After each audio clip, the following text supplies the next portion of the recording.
Suami I bagi I 2,000 sebulan. You ada? Ayat.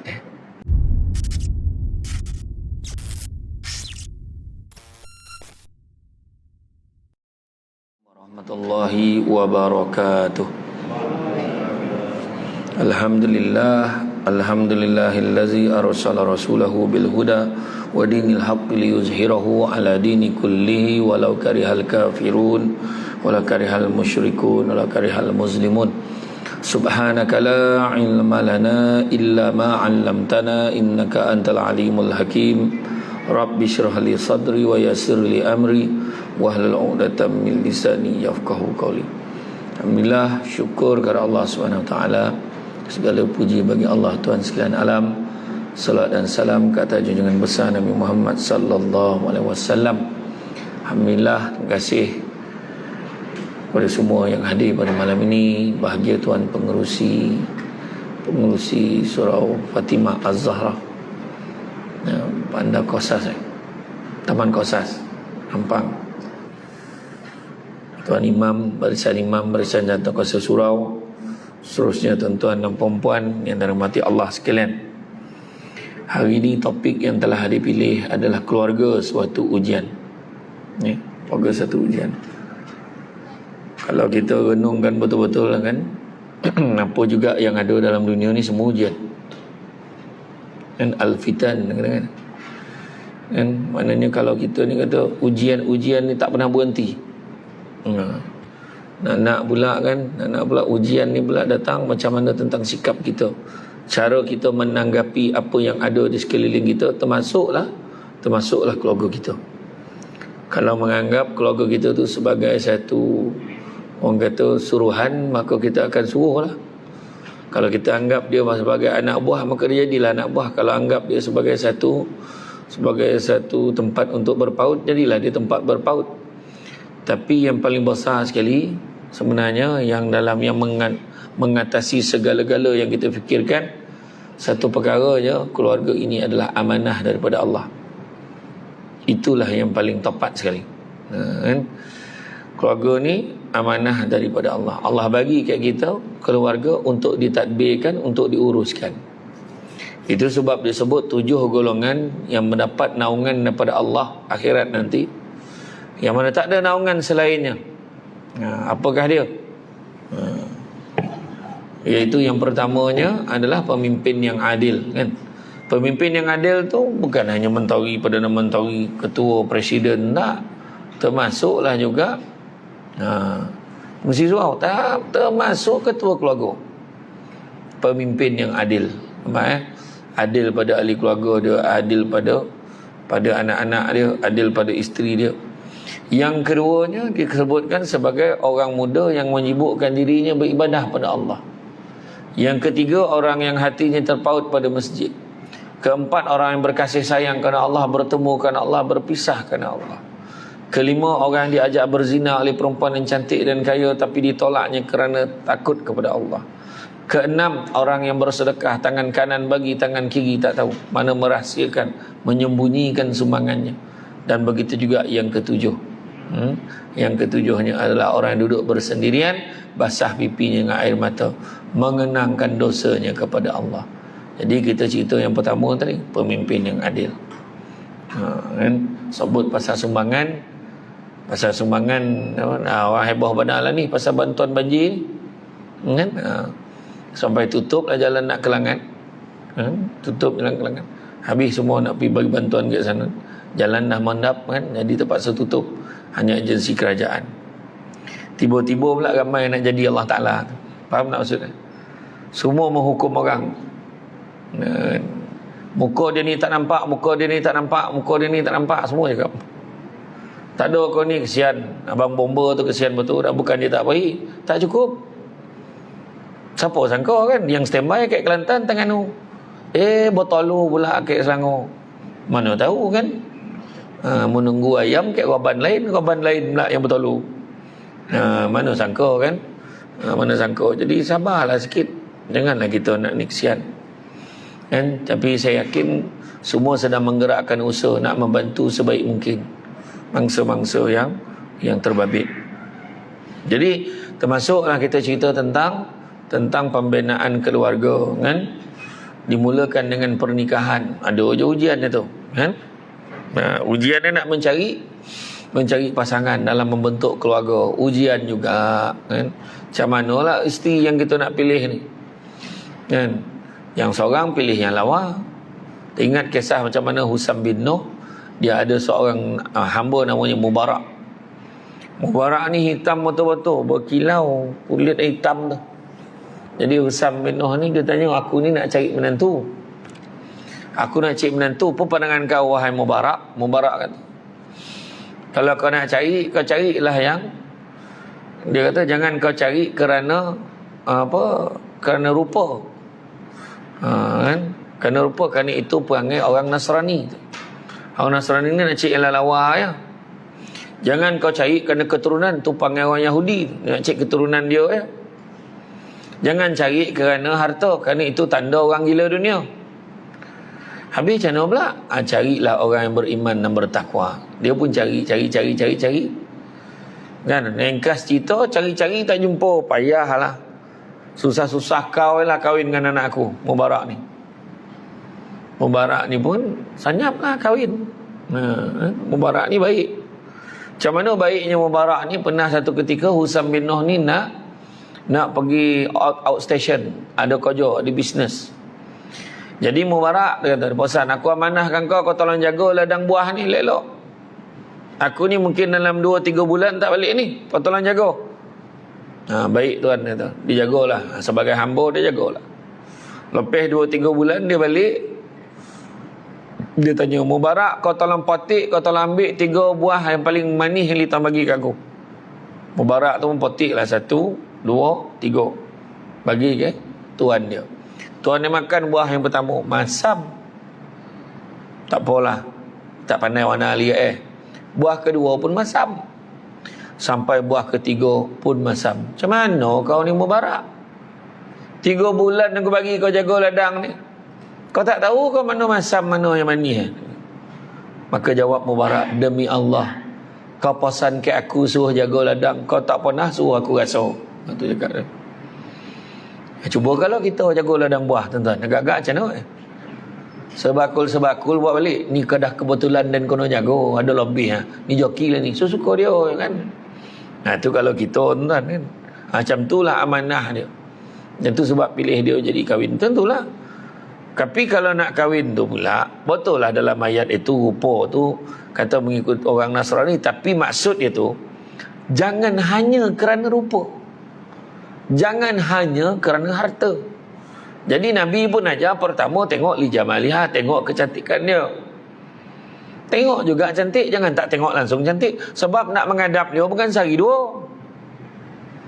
Sampai ketua kau menghadap dia, hari pertama yang muka tak boleh belah, macam mana? Kan? Konolah muka elok-elok cari kan. Tapi bila sebut muka elok-elok, muka lawa ni kan, maha kuasa Allah ni, Allah jadikan mata kita tak sama. Ada orang tu nampak gigi tu tak tersusun, bertaring kan ujung gigi tu, lawa benar ke orang tu? Kamar betul nak tengok muka tu. Kono lah gigi walaupun tak tersusun tu, dia kamar betul. Nampak? Mata lain-lain. Tu tuan-tuan pergi lepak kat depan, duduk kat depan surau tu kan, tuan-tuan tengok orang tu lalu, laki bini tengok, macam mana lah muka laki handsome, bini tak lawa. Kita tengok kenapa lah bini lawa, laki pun ya Allah apa ni pandang kat laki ni, muka teruk tu kan. Sebab mata tak sama. Mengabarkan orang muka teruk macam lah muka sendiri telok benar macam tu lah, ya kan. Jadi makna pertama tengok muka, lepas tu tengok juga keturunan dia. Kalau boleh Nabi kata tengok keturunan yang baik-baik, yang elok-elok. Abah Imam, mama orang Kuwait masjid, anak Bilal, habis waktu dalam masjid tu keluarga dia baik betul tu kan. Yang ketiga, tengok pula dari segi harta dia. Bukan kata sebab boleh mengonjolkan harta pasangan tu, mana boleh lah logo lah sikit, tenang lah, kita tak ada lah payah benar macam tu lah kan. Tapi kalau tak ada lah ketiga-tiga tu kan, ada yang compare apa dia? Agama. Kau tak ada yang lain pun, paling tidak agama kena tengok Nabi pesan. Sebab apa? Bila dah jaga agama, insya-Allah yang lain tu boleh adjust. Bila dah ada agama, muka tak lawa boleh jadi lawa. Bersih muka. Paling tidak sekarang lawa nampak tu bila pakai mask. Muka tak nampak, ada nampak mata lawa nampak kan. Kan. Wahal gigi dah tak cukup kan. Pipi berparut mungkin. Contohlah kan. Mana kata contoh tak selesai. Keturunan yang tak elok, tak apa. Dengan tingkat ketaatan pada Allah dan Rasul, barangkali kita boleh membentuk keturunan yang baik. Dia pun sebenarnya nak jadi baik. Dan begitu juga yang ketiga, kalau susah pun, miskin pun, manalah tahu murah rezeki. Lepas kahwin ada rezekinya. Kahwin mana ada rezeki. Tengok Abdul Rahman bin Auf, bila dia kahwin ni, Nabi doakan kesejahteraan yang murah rezeki. Memang lepas tu seolah-olah apa juga yang disentuh oleh Abdul Rahman bin Auf menjadi omeh. Semua bernilai, semua menjadi. Tu yang kaya-kaya Abdul Rahman bin Auf.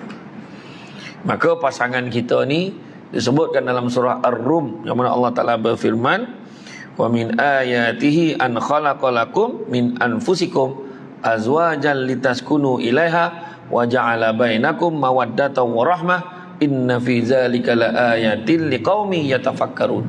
Sadaqallahul azim. Yang maksud antara tanda-tanda kekuasaannya ialah dia menciptakan untukmu isteri-isteri dari jenis kamu sendiri. Tak ada jenis lain. Tak ada siapa yang poizu negara balik monong. Lawa batu zirafah tu dan buat bini, tak ada mana tu. Tak ada kan? Sebab tahu tu bukan jenis kita tu. Dah dari jenis-jenis kita sendiri dah bini yang kita pilih tu. Supaya kamu merasa cenderung dan merasa tentram kepadanya. Sakinah. Dan dijadikan antaramu rasa kasih dan sayang. Mawaddatan wa rahmah. Sesungguhnya pada demikian itu benar-benar terdapat tanda-tanda bagi kaum yang berfikir. Surah Ar-Rum ayat yang ke-21. Jadi ini pun satu ujian juga. Macam mana pula nak berkasih sayang? Sebab makin lama makin susah. Bila kahwin tu ada je bono tak kono. Dah mula dah tak macam dulu. Bak kata orang, galah panjang keranji dikait. Balam tua kedidi menyanyi. Senangkan lidah lagi tergigit. Ini kan pula suami isteri. Macam tu. Berpantun malam ni. Kan? Makna kata memang akan ada ujian. Daripada belum ada anak, lain ujiannya.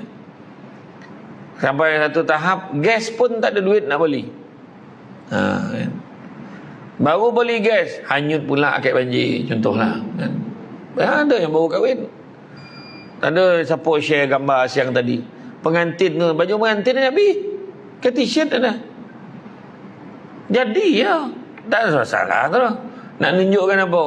Syarat yang mustahak bukan baju pengantin tu. Perempuan tu beri baju pengantin mak. Yang lelaki tu ke t-shirt ke songkok. Jadilah. Kan? Tak apa-apa senyum mana lelaki tu. Sebab nak pulang balik, bayar balik, ganti duit baju. Kan? Tapi itu ujian. Lepas tu bila kahwin ada anak, ada ujian lain pula. Macam-macam ujian. Kan? Tapi ujian yang paling besar bila dah ada keluarga, dah ada isteri, dah ada anak, adalah bagaimana hala tuju nak bawa anak-anak kita ini, isteri kita ini, supaya bersama-sama dengan kita di jalan Allah. Itu sebab tuan-tuan dan puan-puan sekalian, suami isteri ini harus memberi perhatian yang tinggi terhadap keluarga. Sebab itulah dikatakan ujian dalam dunia ni yang pertamanya adalah ujian dunia. Apa dia? Suami isteri dan keluarga. Suami isteri dan keluarga. Kadang-kadang orang kalau pandang dunia, dunia lah yang dia dapat. Ingat tak niat Nabi ajar kita, inna a'malu bin niat. Satu amal pekerjaan itu bermula dengan niat. Kalau niat kita kerana dunia, dunia lah yang kita dapat. Kan? Surah Asy-Syura ayat 20 Allah beritahu apa? Barang siapa yang mengejar keberuntungan akhirat, nescaya kami akan tambahkan keberuntungannya itu. Cari akhirat maknanya tambah, maknanya dunia pun dapat. Tapi barang siapa yang mengejar keberuntungan dunia, nescaya kami akan berikan sebahagian saja daripada keberuntungannya itu, malahan tidak akan ada satu bahagian pun untuknya di akhirat kelak. So mana nak? Kerja akhirat, dunia pun dapat. Kerja dunia, dunia tak dapat semua, akhirat confirm tak dapat. Mana satu nak? Kerja lah akhirat. Kan? Kerja akhirat. Malam ni yang ramai datang ni semua kerja akhirat ni. Bukan nak tengok mana Samsul debat dah. Kan? Semua nak ngajar akhirat ni. Ramai. Kan? Sebab saya difahamkan jemaah subuh sini memang macam ni ramai. Dia muka terperanjat. Ya tak? Ya, insyaAllah, amin. Macam tu lah. Macam tu lah. Confident dia angguk macam tu. InsyaAllah. Mulai esok datanglah. Sebab kita memang kena ramai kan. Bawa keluarga kita. Tu kata tadi suami isteri. Kalau kita pandang suami kita tu dunia, macam mana? Pandang isteri tu dunia. Isteri I yang paling pandai masak sekali dekat Taman Kosas ni. Siapa boleh lawan? You know? Oh, ya dah. Apa binatang dia tak masak, semua masak. Apa malam tu tidur tak bangkit-bangkit, mati. So tu minum dengan jemaah masjid, jemaah surau, minum kat depan kedai tu. Lah apa makan kedai lah? Rumah dia tak ada tu. Kan? Kajab ya. Nak lagak-lagak kan? Tu je ni.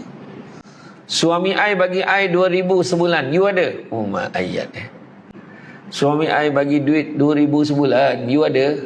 Malam tu laki terperanjat kena joget kat bini, tercokik sudu langsung mati. Tercokik sudu mati, tersongkang kat tokak tu. Langsung mati. Dah hilang 2,000 sebulan. Tu sebab fikir dunia. Tapi kalau pergi akhirat, itulah an lapang bona. Saya rasa lapang bona suami saya meninggal malam tadi. Dia meninggal kat surau. Tengah dengan ceramah. Ingat kalau lap mati tau. Contohlah. Eloklah tu mati tengah dengan ceramah. Mana mati tengah dandut kat Ampang tu. Kan? Okey lah tu. Dia mati tengah semayang, tengah sujud. Tu sebab tanda takut kepada Allah ni terlihat pada 7 perkara. Kata Abu Lais As-Samarkandi. Pertama, pada lisan dia. Apa yang dia cakap. Lisan. Cakap apa? Sekarang ni lisan ada 2. Lisan berlidah dengan lisan berjari. Kadang kesannya bangang yang muka kat surau tu. Tapi dalam Facebook membalun orang tak cukup tanah dah. Semua dibantai. Tu Ustaz Jafri pergi tadi. Ada komen dekat dalam IG tu. Ada orang komen, Ustaz cakap pandai lah. Kenapa Ustaz tak tolong? Tu Ustaz tu pun ni. Ustaz Jafri kata, takkan kita nak tunjuk gambar kita tolong orang? Kan? Itu saya kata tadi, orang nak ambil alih kerja Allah Ta'ala. Kau tak nampak, kau cakap orang tu tak tolong. Kau nampak ke apa yang berlaku dalam dunia ni semua? Kan? Kita nampak macam tu ada duduk senyap. Dia tak tahu kawan tu dah transfer duit kat keluarga dia 5,000 untuk tolong keluarga dia. Mana kita tahu? Faham? Dia pun dah hantar budak 5-6 orang untuk bantu. Dia pun sama ikut pergi bersihkan rumah-rumah. Mana kita tahu? Kita tak nampak. Yang kita tak nampak, kita hukum orang. Salah. Kan? Pertama, lisan. Cakap elok. Taib yang elok. Malahan dikatakan manusia ni, kalau lahir, lidah adalah anggota yang paling lembek sekali berfungsi. Tapi kalau mati, masuk dalam kubur, lidah antara anggota yang terawal sekali hancur. Jadi jaga amanah elok lidah. Ya? Orang perempuan, ingat. Berhentilah cakap, aku ni mulut je jahat, hati baik, tak ada mana dah. Kalau hati baik, mulut pun kena baik. Kadang dia cakap lembut, maksud kasar. Ada? Bang pergi mana bang? Pergi Ampang. Oh iya ke? Bang naik apa? Naik kereta tu lah.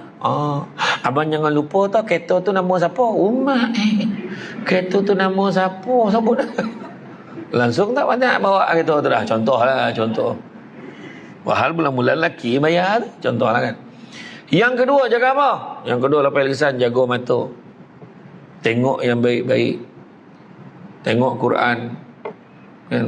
Tengok apa yang ada manfaat. Tengok kitab-kitab agama kau. Yang ketiga, jaga apa? Jaga hati. Hati ni buanglah penyakit berangkai tu. Apa dia? Penyakit tamak, hokap. Hokap ni tamak lah, tak cukup. Makanan orang habis disapu. Kan, dah siap, dah susun packing, pap 2, dia balon 2. Tak ada dikira dah. Apa pula dan ramai kat rumah tu. Dia bukan kira rumah dia, siapa yang datang. Kan? Contohlah kan? Jangan tamak hati. Yang kedua, jangan apa? Jangan sombong. belagak, tak sah. Kan? Kadang-kadang kita bila sombong, kita tak sadar anak kita ngikut kita. Itu ujian tu. Isteri kita pun sama, sebab kita didik keluarga kita macam tu. Sekarang baru orang tahu keluarga kita macam mana. Dia ajar anak dan bini cakap macam tu. Nampak tak? Dia tak sadar tu. Berterusanlah berapa generasi. Apa punca? Abah ajar macam tu. Kenapa budak sekarang tak beradab? Abah ajar macam tu. Tak salah nak salahkan orang. Kita, itu hakikat yang pahit. Pak Ngah saya kata apa? Siapa ajar anak korang ajar? Tu soalan ni. Siapa ajar anak korang ajar? Jiran sebelah rumah? Kota kampung? Tentu mak ayah. Dalam kata orang Ampang tu, upbringing ayat kan. Macam mana cara cakap membahasahkan tak faham. Upbringing faham kan? Saya sebut COVID-19. Mana? COVID-19 pun dia faham. Kan payah tu. Jadi mana kata adab, mengajar apa semua kita. Jadi sombong buang. Dan satu lagi penyakit hati yang teruk juga adalah dengki. Dengki bahasa Melayu, bahasa Arabnya hasad, punya teruk kat Malaysia ni dua-dua pakai. Hasad, dengki. Hasad, dengki ni boleh memadamkan segala kebaikan yang ada. Kata Nabi, sesungguhnya hasad itu mampu membakar kebaikan umpama api membakar kayu. Jadi tak sah. Dengki ni sama artinya kita mempersoalkan apa yang Allah dah tentukan untuk orang lain. Tak sah dengki-dengki. Kalau cerita bab sombong, dengki dengan tamak ni memang panjang. Tak sampai saya cerita malam ni. Saya sabut sikit je. Makna memang kena panggil lagi. Tentulah ayat bagi him tu kan. Kemudian apa? Sampai jaga hati, jaga apa? Jaga parut. Yang kompak jaga parut. Macam mana nak jaga parut lah? Jangan boroi, jangan makan. Tak. Maksudnya hanya membenarkan benda-benda yang halal masuk dalam parut kita. Nabi kata barang siapa yang membenarkan benda-benda haram masuk ke dalam perutnya, nescaya malaikat di langit dan di bumi akan melaknatnya selama sesuai selagi mana benda-benda haram itu ada di dalam perutnya. Nampak? Jaga. Ya, kadang-kadang air itu halal. Air gau teh. Halal. Tapi sumber keuangan yang kita gunakan untuk membeli air itu haram. Tapi ada juga duit tu duit baik, duit sedekah, tapi beli Carlsberg. Confirm lah tu, siap belanja surau lagi kurang hajar betul kan? Dia kata malam ni saya ada sumbang sikit. Lepas tu dia packing pula tu, dia letak dalam botol Coca-Cola. Poning semua. Keluar apa sedap mana air ni, Imam tanya. Kan? Tapi bau sikit lah. Tengah dah keluar dah mabuk. Tak boleh lah kan. Sebab benda haram. Ada yang memang dia asal yang memang haram. Ada yang disebabkan sumber tu menjadikan dia haram. Contoh air tu air kosong. Elok. Sumber duit okey. Semua duit pun okey. Tapi waktu tu tak boleh minum. Kenapa pula? Bulan puasa. Gila betul tengah hari nak minum. Macam tu lah kira saja lah time tu lah dia rajin belanja kan. Bulan lain tak nak dia belanja tu kan. Jadi itulah. Melainkan tak sadar, terlupa. Tu lain lah kan. Saya pernah terlupa tu kopuk amplang. Kopuk amplang ni kopuk tawau tu. Daripada tawau tu sadap. Pagi poso yang pertama, masa tu anak saya kecil lah. Rumah saya, bang suapkan anak ni. Saya pun suap anak saya makan. Suapkan dia masuk saya. Hari pertama poso. Elok sap sup. Gili-gili betul. Gap kerap. Pak rumah saya tunggu, bang tak puasa. Lain kali kau tunggulah bang, minum dulu tu bang. Kan dah halang terlupa tu tunggu bang minum dulu. Sampai kau sonjok kau puk amplang tu kita tokak tu. Nah, tapi tu lain lah. Jadi makna kata itu dari segi perut kita jaga. Cari rezeki yang halal. InsyaAllah cukup, kata Nabi. Carilah rezeki yang halal, sesungguhnya yang halal itu cukup buat kamu. InsyaAllah anak kita pun rezeki pun terpelihara semua. Ni ujian ni. Ujian untuk kita. Kadang-kadang kita nak lifestyle. Kita nak lifestyle, kita nak keluarga kita. Kadang-kadang kita dengar bini kita, abang tu. Orang lain rumah semua puasa-puasa. Mah kita kecil je. Abang tengok tak orang tu tukar kereta baru. Kita motor. Benda ni ujian. Inilah ujian ni. dalam keluarga. Yang menyebabkan kadang ada ketua keluarga bertindak melampaui sempadan yang dibenarkan oleh syar'i, sanggup diambil rasuah, ambil duit-duit yang tak elok sebab nak memenuhi tuntutan tu tadi. Tu sebab keluarga kena main peranan. Bang, biar bang susah macam mana. Jangan lupa kisah Nabi Ibrahim dengan Nabi Ismail. Macam mana Nabi Ibrahim menziarahi Nabi Ismail. Dia tanya macam mana. Dia jumpa masa tu, mana suami kamu? Nabi Ismail pergi berburu. Dia kata suami aku tak ada. Dia keluar pergi berburu. Itulah aku nak jumpa dengan Ismail. Tak apa pakcik sekejap. Nanti kejap lagi balik lah tu. Macam mana hidup kau? Suami isteri macam mana? Teruk tau. Susah. Poning ke mana? Kan? Kan, hidup susah, makan pun susah. Tak tahulah sampai macam mana nak jadi hidup ni. Apa pasal Nabi Ibrahim? Nabi Ibrahim kata, ni bondol pintu ni, alang pintu ni semua, yang kayu ni suruh tukar. Dah raput-raput ni tak elok. Yelah nanti aku sampaikan. Balik Nabi Ismail, dia kata, ni ada seorang tua datang, macam-macam dia berbuat dengan aku. Dia kata dengan aku, dia suruh tukar. Maknanya dia suruh aku coraikan kau. Cerai bini tu. Sebab bini tak boleh hidup susah dengan suami. Bila susah diburuk-burukkan pula. Macam tu lah cerita. Kemudian Nabi Ibrahim datang ziarah sekali lagi. Bila datang ziarah sekali lagi, datang sampai ada dah kahwin lain pula Nabi Ismail. Dia tanya isteri tu, macam mana? Dia kata, mana dia Nabi Ismail? Mana Ismail pergi mana? Ismail pergi berburu cari rezeki, dia tu. Macam mana? Tak apa pakcik, sekejap ya, hidanglah air, bagi minum orang tua tu. Kemudian dia tanya pula. Dia tanya apa? Dia tanya macam mana kehidupan kau? Alhamdulillah, hidup kami sederhana tapi cukup, alhamdulillah. Kami bahagia. Maka apa kata Nabi Ibrahim? Nanti bosan dengan Ismail. Ni tiang pintu ni dah elok lawa kukuh nak tak sah, tukar-tukar dah. Nampak tak? Tu dia. Kadang-kadang kena faham orang perempuan ya. Kadang-kadang orang lelaki tu jadi macam tu sebab apa? Bukan perempuan sini dan saya dah cek dah sini tak ada orang tempat lain. Nanti beritahu lah kat kawan-kawan perempuan lain tu. Jangan kita dah sak suami kita. Suami kita apa ni? Dia senyap tu, dia fikir tu. Orang lelaki ni memang dia senyap banyak. Tapi fikir, manalah dia nak cakau ni tu. Dapur orang tu, kereta orang tu, cincanya. Dah siap kereta nak mana lain. Bagi batih nak satu badan. Bukan pohon dah. Tu lah. Kan? Tapi ada kat lah. Bukan kata semua perempuan macam tu. Laki yang tak berguna ramai kak. Kan? Ramai. Mengangkang ke rumah bini berkojo. Ada? Tak ada kojo lain. Melahu tu melahu. Carilah. Apek dia explain tu. Kan? Mana tak ada tak menurih lah. Ada tak menambah, tak ada tak mengurang. Macam tu lah. Orang sini tak ada nampak tu. Saya nampak cara. Nampak tu. Okay, tu. Jadi makna kata tu. Sarih kan. Cari rezeki. Sebenarnya yang kelima apa? Yang kelimanya jaga tangan kita. Tangan kita apa ni? Tangan ni bantulah orang. Tolong menolong. Buat benda-benda baik. Tu tangan. Dengan gotong royong. Dan diumumkan pada hari Ahad ini, tak lama lagi ialah nak masuk tahun baru. Dengan ini surau Sufaz menganjurkan gotong royong perdana.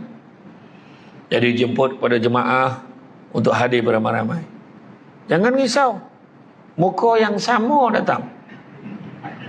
Itulah muka perdana tu. Nama pun gotong royong perdana. Tu belum cerita lagi ada yang datang tu royong gotong. Bukan gotong royong. Royong gotong ni datang ambil gambar putih sibuk. Alhamdulillah. Dapat juga menyumbang bakti. Pelotak tu ambil gambar ya. Ada kan. Upload nombor 1. Kerja tak jalan dah. Royong gotong nama itu. Kan? Biar gotong royong tu kerja sesama, posisi sesama, kan? Contohlah, kan? Dan kemudian keenam, jaga apa? Jaga langkah kaki. Melangkah ke tempat yang baik-baik. Kita bawa pergi surau, anak-anak kita, keluarga kita. Bukan senang nak bawa. Elok ada cangkir tapi datang tiap-tiap hari. Leceh lah, tinggal lah. Tu seorang yang masuk syurga konon. Tapi tuan-tuan. Kau tak pernah pergi surau, kau tak pernah pergi sembahyang jemaah, mak, abah tak pernah bawa pun. Itu sebab kena tanam saham ni. Saham yang baik-baik kena bagi ke anak-anak kita. Kita dah dalam kubur ni. Anak kita boleh cakap dengan isteri dia, yang esok pagi kita sembahyang subuh berjemaah, nak tak? Awak ni tiba-tiba lah. Apa sal? Teringat kat arwah abah dengan arwah mak dulu. Kenapa? Dia orang tak pernah tinggal sembahyang subuh berjemaah. Dapat mengalir pahala ke mak abah dalam kubur tu. Ni tak. Petang kang, hari Jumaat petang, kita karaoke nak. Lah, nampak lah. Arwah makin tak pernah tinggal karaoke, mampus. Saham lain nak tinggal kan. Jangan main-main. Kita yang ajar kan. Tu dia langkah kaki. Tu yang kata tadi, meninggal tompek baik-baik, dia meninggal alhamdulillah, tak adalah saya sakit nak, hati saya risau nak. Arwah ni meninggal baik. Ada seorang tu saya camah kat surau Taman Purba Ambangan. Pagi tu nak kuliah subuh, perempuan tu meninggal. Jemaah perempuan meninggal duduk kat kursi, ingat nak sembahyang. Ingat dia terlalap konyol-konyol, jatuh. Rupa meninggal. Mana kita sampai baik? Time subuh. Subuh. Allahu Akbar. Kan? Paling tidak tu, bila dia meninggal, dia tengah siap nak pergi masjid. Okey tu. Langkah sampai baik. Dia meninggal bila? Tengah siap. Bila meninggal? Dalam perjalanan. Mana dia meninggal? Dekat surau. Mana dia meninggal? Dah baru balik daripada surau. Kan baik. Bila dia meninggal? Dalam perjalanan ke rumah, ke pusat refleksologi tu. Tompek urut Thailand tu lah, yang pakai jaring-jaring tu. Kacau tu. Iyalah contoh kan. Jadi itu sebab melangkah ke tempat-tempat yang baik. Dan begitu juga yang ketujuhnya, tanda ketakut pada Allah Abu Asam Kandi ajar adalah menjaga ketaatannya kepada Allah dan Rasul. Jadi ini dia ujian kepada keluarga kita. Bukan senang. Itu sebabnya kita kena ajar, didik anak-anak kita tentang solat. Kan? Didiklah anak-anak kamu tentang solat, dan kemudian rotanlah dia kalau ketika berumur 10 tahun. Maksudnya bukan umur 10 tahun tak solat atau rotan. Yang penting syarat daripada 7 tahun dah ajar. Ni ajar tidak tiba-tiba 10 tahun nak rotan. Macam mana tak menjangkit benda tu. Yang best semayang, kurang dah abah tak semayang. Lagi tahu abah period tak berhenti. Ada tuan-tuan, orang perempuan ada time Allah bagi cuti. Dia sepanjang tahun cuti. Apa jenis pad dia pakai? Tu cerita kan. Jadi ujian untuk keluarga ni. 5 kunci keluarga bahagia, saya kata. Pertama, kunci rumah. Salin tak tu? Apa maksud kunci rumah? Sistem dalam keluarga tu. Kita nak sistem macam mana? Sistem ikut syariat Islam. Bangun pagi subuh. Tentu baru buat tu sistem Bangun subuh. Bangun. Emak anjuri bangun tak jalan. Bila abah kejut, jadi fatwa tahu. Abah tak payah, abah sikit dia. Bangun, togak anak tu. Tu beza abah dengan emak. Emak bangunlah, ya Allah, kau berapa dah? Kau ni nak jadi apa? Panjang munjah mak ni. Tak payah bangun budak tu. Abah bangun, zoom togak tu. Macam zombie budak tu. Mu togak. Abah itu sebab bila abah yang membuta sampai tengah hari, tak jadi apa budak tu. Faham? Ni cakap tu orang ni. Macam mana budak-budak tak jadi macam tu? Abah pun lihat. Bukan subuh gajah lah dah. Subuh dinosaur. Dinosaur tu dah pupus. Time subuh tu pun dah nak pupus. 5 minit sebelum zuhur subuh. Macam mana? Terperanjat imam. Siapa pula yang kunut tu tengah hari? Allahumma hadina. Siapa tu? Kan? Bangun pagi kojut. Isteri pun sama. Abang, subuh bang, subuh. Macam tu Kojut laki kita dulu. Abang, kau macam tu kau jut sudah dua-dua tak sembuh. Kau mengajut, kau mengajak ni jangan tu sembuh tu. Ujian enggak tu? Ujian. Kau jut suami abang, jomlah subuh. Sampailah, jom subuh bang, gua apa nanya? Ayolah, bangun. Kau jutkan yang nombor 2 nombor 3. Anak yang kedua. Ayah ni. Sopek dia tu kan. Elok lah macam tu. Bini kedua, bini ketiga. Elok ada susun satu saf. Semua dah ready bang. Tunggu abang je. Oh mak. Macam tu baru betul kan. Betul tak Umar? Marah abang. Tak, saya contoh kan. Ada orang tercakap. Saya tak kisah dah Ustaz. Poligami ni elok. Pertama, yang penting adil. Kedua, tanggungjawab. Yang ketiga, bukan suami saya. Mana memang kau tak nak. Saya kalau bawa tajuk ni, memang kejap lagi dia WhatsApp pengungsi. Jangan nak panggil dah pecamah ni. Mengasut kan. Yang seorang pun tak terjaga, nak jaga lobby. Betul tak Umuman? Wah, yang tu angguk dah. Jagalah yang ada tu kan. Tu dia kata tadi, sistem. Dah habis tu mengaji pula. Nampak? Lepas tu anak pergi sekolah. Emak pun pergi kerja, salam cium tangan abang. Elok-elok dalam perjalanan ni abang. Saya pergi kerja tu abang doakan saya. Abang selalu doakan kau. Kau pun doakan abang. Iya bang, abang elok-elok tau. Jangan tinggal solat. Macam tu lah tinggal. Mana tinggal tu dengan posan ni lah. Abang jangan tinggal solat. Ini jangan tengok janda je. Bodoh Abang tadi tak ada terfikir pasal janda. Kau sebut langsung teringat. Apa tak? Tu je lah. Itu ayat cakap jangan elok-elok. Abang elok-elok bang ya. Jangan tinggal solat tau. Dan solat jangan lupa doakan kita dengan anak-anak semua. Macam tu apa betul. Kan? Lepas tu kan potang. Malam semayang maghrib. Sebelum maghrib dah bosan. Malam ni jangan pergi mana-mana. Kenapa lah? Lepas maghrib tu tunggu dulu. Ada tazkirah. Siapa nak bagi tazkirah tu bah? Tak lain tak bukan sahibul fadilah abah kau tu. Abah sendiri bagi tazkirah. Hari-hari dengar ceramah. Kongsilah dengan anak-anak bini. Ni bawa balik. Macam mana bang tadi ceramah? Okey. Siapa ceramah? Samsul Debat. Iyo. Apa cerita lah? Sama ya. Macam mana lah sama? Mula kau tak menyalin tentu lah kau jual. Sama ni ponek bagi poin ni tapi faham sebab zaman Nabi mari ada seorang sahabat nama dia Abu Hurairah. Abu Hurairah ni Nabi sebut dia tahu ingat, dia tak payah catat apa-apa. Jadi tak menyalin ni semua saudara dengan Abu Hurairah ni macam tu aja tu. Payah mana kan.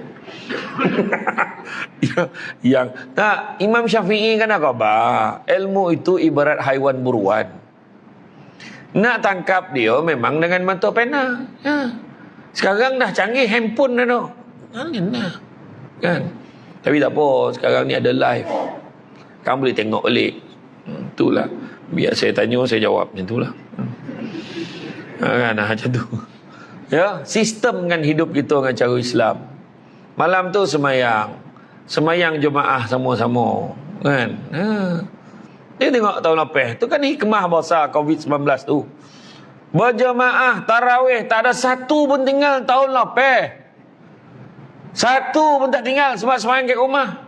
Sampaikan omak tanya, bang anak-anak dah sambil wuduk ni, abang lambat lagi ke beli barang tu, lambat lagi ke balik? Tunggu sampai abang sampai. Omak dia tak lagi orang lain jadi imam tu. Dia imam besar rumah tu. Sampai abang ambil wuduk, semua dah Allahu Akbar. Tadi dia Zuhur bang kan hikmah. Maghrib, Isyak, Tarawih full. Ayat tu lah nak ta'inat Allah. Tak apalah. Dia punya lagu kau main inna a'tainakal kautsar. Anak dalam hati dah agak dah. Anak dah tahu dah abah baca ayat apa. 20 tahun kahwin tu lah surah ni tutuh hari ada lah surah lain dah kan. Tak apa janji ada kan. Barulah dia tahu Bila anak jadi imam, kalau dia dongeng anak baca, nangis ni. Baru dia tahu dalam Quran tu banyak lagi surah lain. Jom mari ngaji mukadam ingat kan? Tu ayat yang pendek macam tak apalah kan. Apa ramai suami tak pek tidur malam raya tahu apa? Menangis menghayati teks khutbah nak dibacakan esok tu. Besok tu baca khutbah baru dia faham maksud imam kecil hati. Bila dia baca khutbah anak tidur. Selama ni kau tidur ke tak ada siapa kan? Kan. Macam tu elok tu kan. Wahai ahli keluarga ku yang aku kasihi, kata. Dia baca khutbah kan. Tak apalah kan. Tu sebab ada orang cakap, inilah dia banjir ni musibah. Surau masjid buat penjarakan tapi tempat lain dan maka Allah datangkan bala. Janganlah macam tu.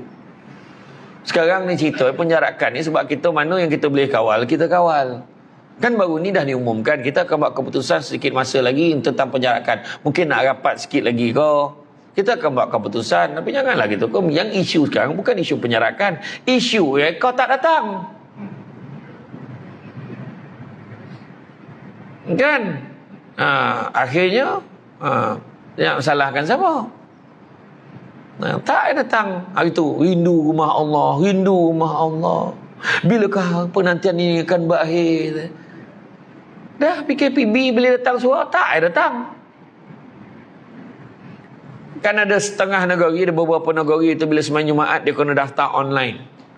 Daftar online. Berapa ramai yang lulus tak datang? 100 lebih tak datang. Berdosa tak? Berdosa sebab ambil hak orang. Orang lain nak pergi tak boleh. Kau yang lulus kau tak datang. Akhirnya masjid buka. Walk in juga. Mana yang kosong tak datang, bagi orang datang. Tu ujian tu kat diri kita pun ada. Macam mana? Kemudian yang kedua, kunci rumah. Lepas kunci rumah apa? Kunci pejabat. Maksud kunci pejabat? Carilah rezeki yang halal. Nak azan dulu tak? Azan dulu.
Okey, sambung ya. Jadi kita tengok yang kedua, kunci pejabat ni. Apa maksud kunci pejabat? Kunci pejabat ni maknanya mencari rezeki. Mencari rezeki, Nabi pesan apa? Ni bab cari rezeki ni.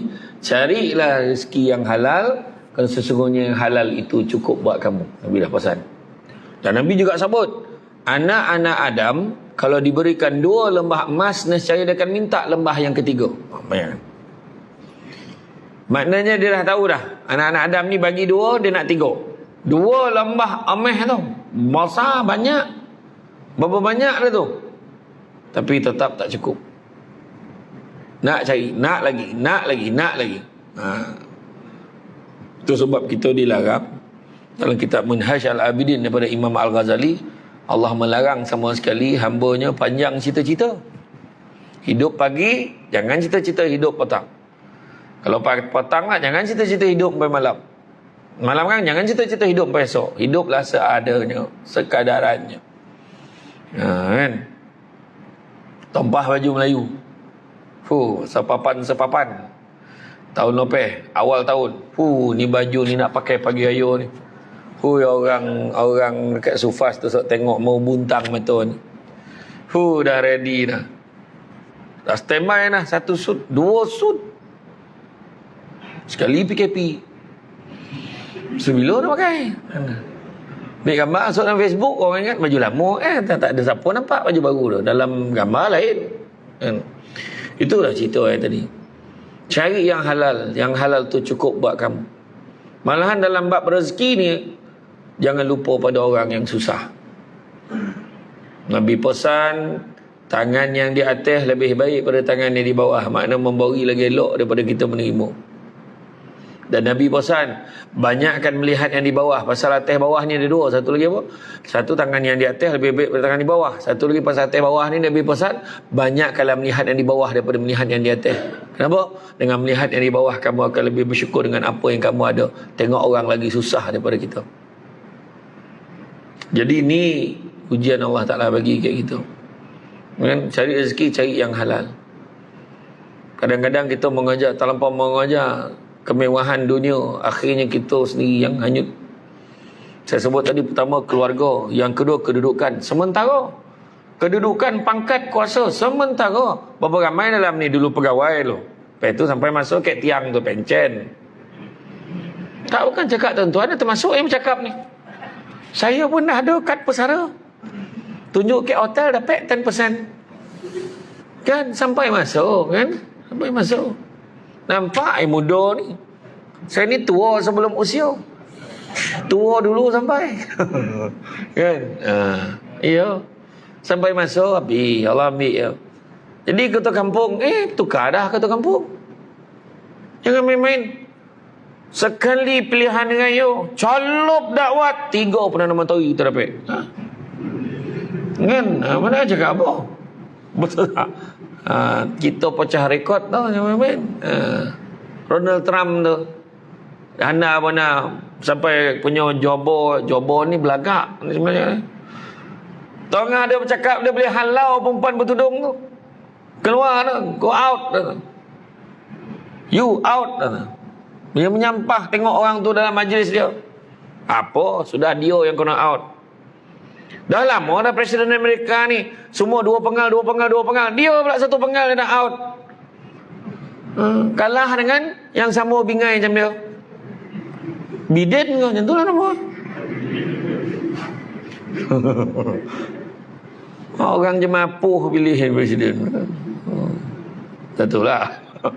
Biden dengan bawa Biden dengan macam tu lah kan. Bukan Biden sini lah, Biden sini okey. Kan ada pula nama Biden terasa belakang tak. Ya. Kan jadi itu dia. Kemudian apa lagi? Kan cari rezeki ni tak usahlah kita risau. Nabi dah sebut dah. Manusia yang paling kaya adalah manusia yang sentiasa merasa cukup dengan apa yang dia ada. Tu sebab jangan kau jar kaya, kau jarlah bahagia. Kerana akhirnya kita sadar bukan semua perkara akan dinilai dengan harganya. Kan? Duit bukan segala-galanya, tapi segala-gala nak pakai duit. Tu ayat orang tu. Kita yo pula pilih lihat kancing RM2 gila betul. Ada satu bilik air premium tu RM2. Tahu mana kancing berkotul keluar apa mata ni kan. RM2. Harga saya melihat kan. Mak ai RM2 kan. Tahulah tuan-tuan. Tapi insya-Allah walaupun sikit cukup, banyak berlebih. Macam itulah kalau boleh. Kita nak kerja barakah tu. Tu sebab bila ada orang hari lahir kan, ucapan saya senang semoga dipanjangkan umur dengan segala kebaikan dan semoga dimurahkan rezeki dengan segala keberkatan. Macam tu Panjang umur nyusahkan orang apa? Tu yang panjang umur dengan kebaikan sedoa kan tu. Kan? Ini doa, panjanglah umur aku, panjanglah umur aku ya Allah, panjanglah umur aku. Dia lupa lapik tu. Ya Allah, jika ada kebaikannya kau panjangkanlah umur aku. Macam tu doa. Ni Allah, aduh bila lah nak mampu ni. Dulu kau minta panjang umur. Kan? Tak, ni betul sebab minta dengan Allah ni biar dia lapik. Kan? Minta untuk arah, minta ya Allah aku nak kahwin dengan dia. Ya Allah nak pernah kahwin dengan dia. Sekali dah kahwin dengan dia, kita marah. Kenapa dapat bini macam ni? Kau nak kahwin dengan dia. Ya Allah bagilah aku isteri yang Rabbana hablana min azwajina wa zurriyatina qurrata a'yun waj'alna lil muttaqina imama. Isteri tu jadi penyejuk mata, hati ni pun rasa senang tengok Muka tak seberapa, tak apalah, pandang manis tu ada. Macam hitam penganan lah. Tahu penganan? Dodol. Kau tak faham penganan. Ayah betul cakap orang sini kan. Dodol tu, walaupun hitam, tak dapat RM1.2 tu, mahal. Mengacau payah. Putih-putih kapur dapat RM1.2. Pak. Cuba tengok nak menghasilkan dodol tu, walaupun dia hitam, mula-mula tu. Lama tu dah melokek dia. Sap, nak mula nak kata bayang sirap selasih tu. Kalau bulan puasa ngacau dodol macam tu lah. Tapi betul. Kan, nilaian dia tu. Isteri kita kan. Tu sebab saya kata, walaupun isteri kita tidak secantik Maya Karin Nilofa Fazura, walaupun suami tidak setampan Fatah Amin Ernazis, syukurlah sebab tutup lampu sama. Dan saya tanya piuris tu, tutup lampu menyala kau muka Nilofa tu? Tak ada dah. Sama gelap Gabuk-gabuk terasa dah selesai. Tak nak paning-paning kepala apa-apa. Tu cakap kan. Iya dapat isteri. Itu minta tu.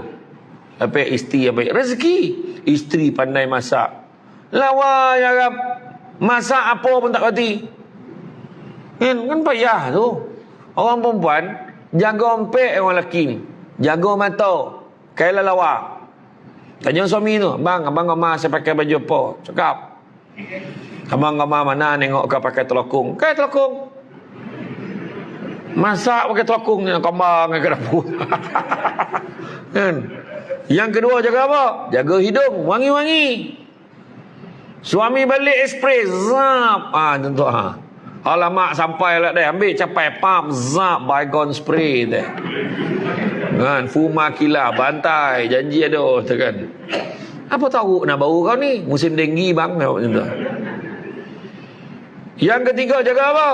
Jaga parut suami. Masak sedap. Dia gambar apa? Suami sini dia gambar tolu tu. Pagi tolu batok kabau. Tengah hari tolu dadah. Malam tu tolu sakicap. Tolu setolu-tolu. Naik hanyir mulut laki kau. Tanyalah dia gambar lauk apa. Kan ni masak sedap. Yang kompek, jaga telinga. Jangan cakap benda yang suami tak goma. Suami pun sama. Dia sebenarnya apply to both, tau. Maknanya lelaki pun kena macam tu. Pakai elok-elok. Ni suruh bini pakai elok-elok. Dia kat rumah kain plekat tanpa protection. Spena pun tak pakai. Lepas tu tak berbaju. Kek rumah pakai jubah lengan pendek tu. Baru betul. Sebenarnya jubah lengan pendek yang kita beli kat Madinah, beli kat Mekah tu, itu untuk pakai kat rumah. Faham? Orang Arab jubah lengan pendek tu yang berjuta nyuntai lah apa, itu untuk bawa tidur. Bukan kata tak boleh bawa pergi surau, pakailah, tak ada masalah, ada sah semayang. Cuma kalau jemput imam Arab datang sini, dia nampak kita orang ni nak semayang, nak tidur tu. Nah, dia macam itulah. Kita nak ngikut-ngikut faham. Tapi bukan tak ada masalah pakai jubah lengan pendek. Okey, maksud saya tu kalau kat rumah pakai macam tu. Tak ada lah, ini tak berbaju. Imam datang, Assalamualaikum, ambil baju abah. Tu kan tak bersedia kan. Tentulah. Pakaian yang elok, bau dia pun wangi. Telinga jangan cakap benda yang pasangan tak suka. Kau kalau abang tak kahwin dengan kau marin tak tahulah hidup apa kau jadi sekarang. Amboi ayat kau.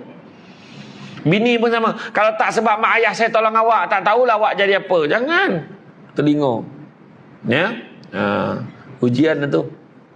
Ujian isteri, ujian suami, ujian anak dalam keluarga kita. Anak pula, aduh, pening kepala. Kan budak-budak zaman sekarang pun punya punca satu ya tuan-tuan. Sekarang ni tuan-tuan tengok saya bukan cerita politik tau. Ni ambil contoh satu. Dalam parlimen kenapa bercakap orang cakap tak kisahlah parti mana. Ni menyorit sampaikan Sultan Johor khabar macam sangka borok abah. Kan? Itu satu. Kedua, jiran tetangga tak hormat lagi nah. Apa pasal? Budak-budak belajar dengan cikgu suruh on kamera, dia tak on kamera. Dia kata data dah habis, yang sebenarnya main game. Benda ni berlaku di bandar-bandar besar. Kan kehadiran PDPR not even 30%, malahan ada yang not even 10%. Ada. Apa sebab? Wahal lain mencanak ini fai. Apa sebab? Jiran-jiran apa sebab? Anak dengan ayah dengan mak apa sebab? Satu, kita ada krisis nasional dalam negara kita. Krisis ini disebut sebagai krisis adab. Adab tak ada budak-budak sekarang. Nampak orang tua menunduk ni tak? Tak ada. Lalu macam tu je. Ada takut? Assalamualaikum makcik. Ada. Kalau anak kita tak macam tu, kita gagal sebagai mak ayah. Tu cerita ayat dia. Kalau nak mencari pokok berbuah, pucuk elobek, dahan berdaun. Kalau nak jadi insan bertuah, duduknya beradab, tagak bersantun. Ayat dia. Dua pantun kedua keluar malam ni. Imam Malik kata apa? Ilmu biar sikit tapi jangan tak ada adab. Apa sebab? Tak ada ilmu boleh diajar. Tak ada adab memang kau ajar. Tu ya. Anak murid senior Imam Malik nama dia Abdul Rahman bin Qasim. Dia kata aku mengabdikan diri aku untuk belajar ilmu dengan Imam Malik selama 20 tahun. Tetapi 18 tahun dihabiskan untuk belajar adab saja. Macam cakap apa? Saya pergi ceramah dekat tempat pondok Ustaz Jafri dengan pergi ke Ustaz Muhammad James. Ada persamaan, iaitu anak-anak murid dia dididik dengan adab Allah. Sogan. Bila saya dah habis ceramah tu, dia salam cium tangan tu, 3 side tu cup cap deh. Macam ni lah, tap dia tu lah, cup cap deh. Dah habis tu baru jangan cakap lah. Tak maksud nak bagi tahu adab. Keluar tu berabut nak sarungkan selipar. La Allahu Akbar, dia kata. Kenapa? Tarbiyah tentang adab. Malahan Nabi ajar kita, didik anak-anak kita, ta'dibu auladukum bisalasati asya. Adabkan anak-anak kamu dengan 3 perkara. Bihubi Rasulillah sallallahu alaihi wasallam, ajar dia sayang Nabi. Bihubi Ali, ajar dia sayang Ali keluarga Nabi. Dan yang ketiganya biqiraatil Quran, ajar dia ngaji Quran. Barulah kita faham kenapa mak ayah kita dulu-dulu pergi ngaji. Nak jadi kafir kau ni. Wah, kita tak ada belajar tafsir pun, dia suruh ngaji je. Setiap hari macam mana pun pergi ngaji. Berjalan dengan kawan-kawan, bawa rehal, dengan bawa penunjuk bulu landak tu, dui landak tu. Sekarang mana budak tu tahu? Semua berkala-kala penunjuk. Quran sekarang ni pun takkan memang ngaji Quran tu. Dia tak ngaji tu. Nak canggih sekarang, dulu tak pergi ngaji. Lip dah te a, lip bawah e, lip depan u, a i u. Ba dah te ba ba ba ba be, ba depan bu ba be bu. Sekarang abata saja ha khoda zaro sekarang. Yang makna kata zaman berubah tapi adab tu tetap sama, betul tak? Hormat. Selesai isu adab, selesailah semua masalah yang saya kata krisis nasional tadi. Jiran dengan jiran pun adab macam mana. Assalamualaikum, salam, sihat, okey. Lama tak nampak tau, sibuk sikit sekarang ni. Ini tak, dah 5 tahun pindah baru tahu jiran yang Samsul Debat. Contohlah kan. Sibuk pun, anak-anak duk kelumpur dengan rumah saya sebelum saya duduk sekarang ni, rumah yang sebelum saya duduk ni, sebelum saya pindah lah ke taman yang saya duduk sekarang kan, jiran tu dia boleh tegur saya tu, dia tengah sidai, dia tengah siram pokok, saya buat dengan dia, saya nak bang sihat kan, okey. Dia kata saya dah sehari ke sehari tak tanya. Dia kata tanya apa? Ada tak orang cakap muka bang kan sebiji macam pecamah dalam TV tu tak? Saya dah terfikir sudah ada lagi kau yang muka macam aku, saya fikir kan. Saya pun tanya siapa alah yang tinggi, yang cakap ni 9 tu tinggi kat dia. Dia cakap agak Samsul Debat kau. Dia teh. Saya pun Allah Akbar, saya pun cakap lah, sebenarnya saya lah Samsul Debat.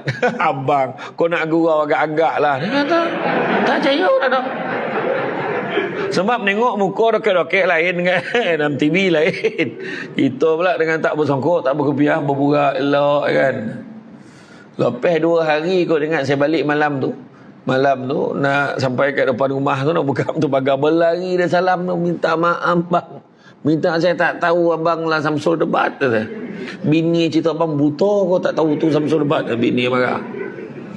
Yo, ya kan, nak beritahu kan, tu dia adab tegur kan, ini menyombong ya. Sebab kita tak pam jatuh ke rumah jiran kata itu dah biasa, biar dia bin apa benda tu pergi datang dah berlari, dia tengok kawasan kita dah jatuh tak sadar, dia bawa pergi hospital tu. Orang dulu tak sidai kain kan, tak sidai kain risau orang dulu. Pokoknya Cik Kiah kau bukan nama sebenar. Kan ada lah nama kiahnya kan. Pokoknya Cik Kiah kau tak sedia kain lah dia ni. Kau pergi tengok sekejap dulu pahala tu. Nampak risau. Assalamualaikum. Salam. Ya pahala tak ada. Mak suruh tanya cik tak sedia kain ni tak sihat ke?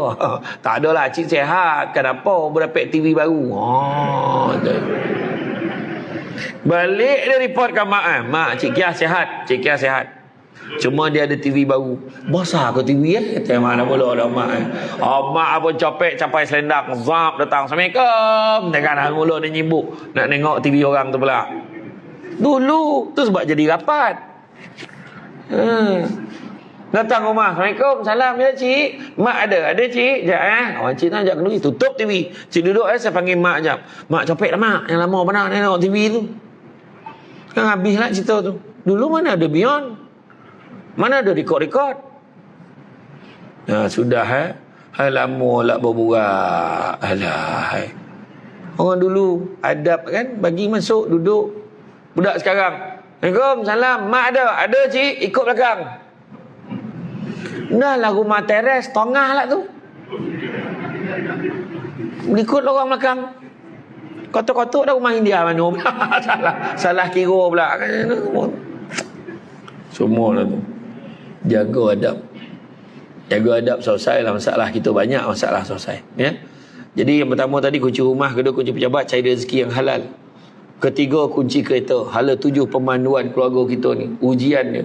Sebab apa? Kebahagiaan keluarga tidak diukur dengan material, tapi diukur sejauh mana ketaatan keluarga kita kepada Allah dan Rasul. Keempat, kunci apa? Yang keempatnya kunci syurga. Kunci syurga ni, saya beritahu ringkasnya, nak masuk syurga ni hanya satu tiket dia. Tiket dia adalah rahmat Allah. Dan nak dapat rahmat Allah tak ada cara lain, beribadah banyak-banyak. Itu saja.